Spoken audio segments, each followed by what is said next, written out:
Good morning বন্ধু বান্ধৱীসকল, কি খবৰ আপোনালোকৰ? আশা কৰোঁ সকলোৱে ভাল। ময়ো আজি বৰ্তমান দেখিছে ন, চুলি তুলি নাখুনি আজাধলি মাধলিকৈ আছোঁ আৰু ৰাতিপুৱাই বহি লৈছোঁ মেচিনৰ ওচৰত, যিহেতু কাপোৰ বহুতেই চিলাই দিবলগীয়া আছে আৰু ভাবিলোঁ আপোনালোককো দেখুৱাওঁ কি কি কাপোৰ আছে, কিমান কাপোৰ আছে চিলাবলগীয়া।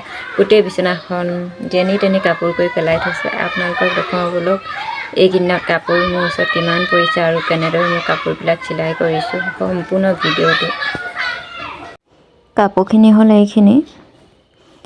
এযোৰ জোৰ কাপোৰ, এখন হ'ল মেখেলা, যিহেতু ইয়াৰ চাদৰখন চিলাই থোৱা আছিলে, এই মেখেলাখন উলিয়াই থৈছোঁ চিলাবলৈ। আৰু এযোৰ হৈছে মেখেলা চাদৰ। একে ধৰণৰ দুযোৰ দিছে অনলাইনত অৰ্ডাৰ কৰা চিলাই কৰিবৰ কাৰণে। আৰু এইটো হৈছে ব্লাউজৰ পিচ।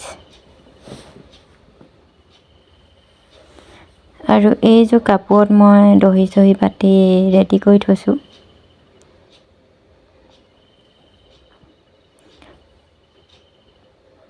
এইখন হ'ল চাদৰখন, বহুতে মৰম লগা এই কাপোৰযোৰ। আৰু এইখন হৈছে মেখেলাখন। আৰু এই কাপোৰযোৰতো দহি বাতি থোৱা আছে, দহি বাতি চাদৰখন ৰেডি কৰি থোৱা আছে, লগতে মেখেলাখনো চিলাই কৰি থোৱা আছে। আৰু এইখিনি হৈছে ব্লাউজৰ পিচ। এই ব্লাউজৰ পিচখিনি এতিয়া চিলাব লাগে বৰ্তমান মোৰ। আৰু এই তলৰখিনি মই অনলাইনত অৰ্ডাৰ কৰিছিলোঁ, 12 পিচ কাপোৰ। কাপোৰখিনি ঠিকেই আছে। এইযোৰ সেই একে ৰঙৰ কাপোৰ দুযোৰ। আৰু বাকী এইখন হ'ল মেখেলা, বহুতেই ভাল লাগিছে মেখেলাখন এইখনো। আৰু এইখন হৈছে শাৰী।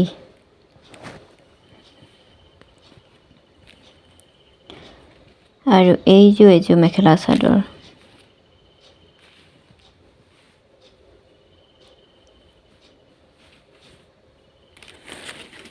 আৰু তলত এইখন হৈছে শাৰী।